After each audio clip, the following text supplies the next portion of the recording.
How to pause all your notifications on Instagram. Hi guys, in this video I will show you how to pause all your notifications on your Instagram. It's so easy and quick. Now go to your Instagram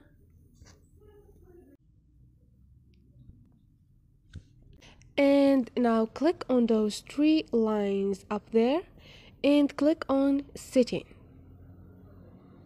Now click on notifications